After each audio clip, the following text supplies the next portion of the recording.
Kira-kira apa ya yang bisa bikin ratusan kepala desa dari seluruh penjuru negeri ini serempak turun ke jalan di Jakarta?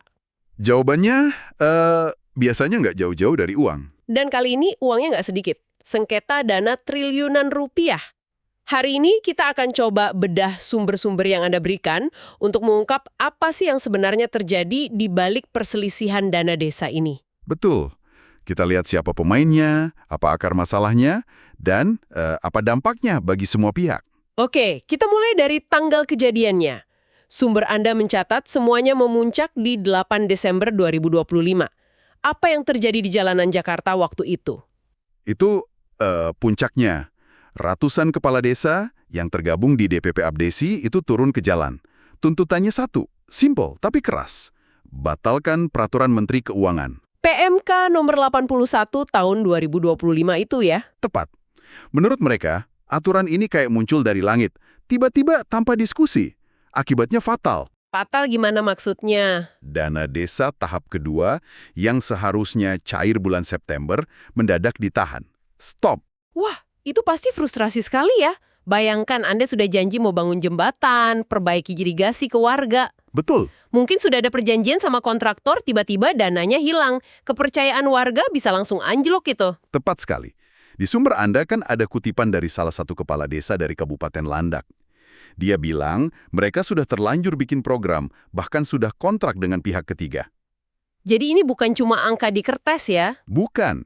Ini proyek nyata di ribuan desa yang mendadak berhenti total. Tunggu dulu, tapi sikap pemerintah ini, seperti yang tertulis di sumber Anda kok, terdengar keras sekali ya. Menteri Keuangan Purbaya Yudi Sadewa dikutip bilang, jadi biar aja mereka demo, tapi kebijakan seperti itu. Tegas sekali. Iya kan? Menahan triliunan rupiah dan membiarkan ribuan proyek desa mangkrak cuma karena nggak mau mengubah satu peraturan, kayaknya ada alasan yang jauh lebih besar di baliknya kan? Nah, disitulah inti misterinya. Ini bukan soal penundaan biasa. Uang itu nggak sekedar ditahan, tapi dialihkan. Dialihkan. Kemana? Sumber-sumber Anda menunjukkan dana itu dipakai untuk mencicil sebuah proyek nasional raksasa. Namanya Koperasi Merah Putih.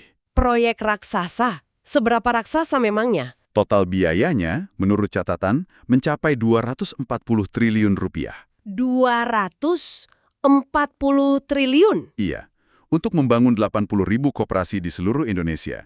Wow, itu angka yang luar biasa besar. Sebagai perbandingan saja, itu hampir setengah dari anggaran kesehatan nasional kita. Betul. Jadi dana desa yang ditahan ini sebetulnya hanya sebagian kecil dari cicilannya. Oke, coba kita urai angkanya. Jadi, total dana desa tahun ini kan sekitar 60 triliun. Nah, dari jumlah itu, 40 triliun dialokasikan untuk cicilan proyek koperasi itu.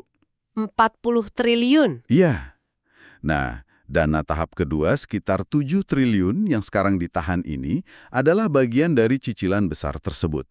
Analoginya kayak Anda sudah sisihkan uang belanja bulanan, tiba-tiba sebagian besarnya dipakai untuk DP mobil baru, tanpa diskusi dulu. Oke, ini menjelaskan kemarahannya. Tapi juga muncul pertanyaan baru. Bagaimana bisa kebijakan sebesar ini lolos tanpa persetujuan para kepala desa? Nah, di sini ada lapisan politik yang rumit. Para kepala desa yang protes ini kan dari kelompok DPP Abdesi. Iya. Mereka merasa suaranya sama sekali nggak didengar. Kenapa? Karena menurut sumber Anda, pemerintah justru berdialog dengan organisasi tandingan. Organisasi tandingan? Namanya Abdesi Merah Putih. Kelompok ini tampaknya lebih sejalan dengan program pemerintah. Ah, jadi ini bukan cuma soal kebijakan, tapi juga soal siapa yang dianggap mewakili para kepala desa ya? Persis. Pemerintah memilih mitra diskusi yang menguntungkan agenda mereka, sementara kelompok yang kritis, ya ditinggalkan begitu saja. Tepat. Dan ini kan menimbulkan pertanyaan serius soal proses pembuatan kebijakan. Ketika ada proyek raksasa yang dananya diambil dari hak desa, siapa yang seharusnya duduk di meja perundingan? Jadi kalau kita rangkum nih, ini adalah benturan keras antara proyek raksasa dari pusat yang sifatnya top-down melawan kebutuhan nyata yang mendesak di tingkat desa yang sifatnya bottom-up. Dan tampaknya tidak ada yang mau mengalah. Betul. Nah, sumber-sumber ini sangat fokus pada konflik finansial dan politiknya ya, tapi tidak banyak merinci tentang program Koperasi Merah Putih itu sendiri. Iya, itu yang menarik. detailnya masih abu-abu. Ini menyisakan satu pemikiran untuk Anda renungkan. Dampak ekonomi atau sosial seperti apa yang sebenarnya diharapkan pemerintah dari investasi raksasa senilai 240 triliun ini? Dan apakah potensi keuntungan jangka panjang dari mimpi besar itu sepadan dengan gangguan dan penundaan pembangunan yang nyata-nyata terjadi di ribuan desa saat ini? Disburse loan itu lebih dari 2.000 triliun ya Pak, dan sebagian besar indikasinya adalah BUMN juga Pak yang tidak mau disburse loan-nya. Apakah Bapak sebagai Dewas Danantara juga akan reach ke sana Pak? Karena ngelihat kalau BUMN pun nggak mau gerakin kredit yang ada di bank, kenapa nggak dialih ke kayak tadi kasus kedua tuh Pak?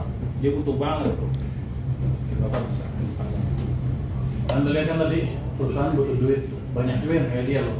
Tekstil yang lain butuh, furniture butuh. Tapi kalau banknya dikasih ruang untuk naruh tempat yang less risky, mereka akan naruh di sana. Jadi kebijakannya mesti di-adjust lagi mungkin di kita maupun di bank sentral. Yang 2 triliun tadi yang buat tekstil dan furniture itu berarti buat yang ekspor Yang ekspor oriented. Pak, izin isu lain Pak, terkait kemarin Pak aksi kepala desa yang tahu diturunkan dana tahap 2 di 2025, ini kan dari Pak Presiden sendiri diperlukan untuk audit. Nah, bagaimana audit yang akan dilakukan? Kemudian juga apakah dana desa yang diaudit ini apakah sebelumnya memang ada kebocoran dana seperti apa sih? Enggak, yang tahap 2 kan yang diluncurkan itu yang sekitar 7 T ya. Tapi ada sebagian ditahan untuk pembiayaan Koperasi Merah Putih. Jadi kita nggak berubah polisi setelah demo itu. Jadi nggak aja mereka demo, tapi kebijakan udah seperti itu. Lagi? Download Tribun X sekarang. Menghadirkan lokal menjadi Indonesia.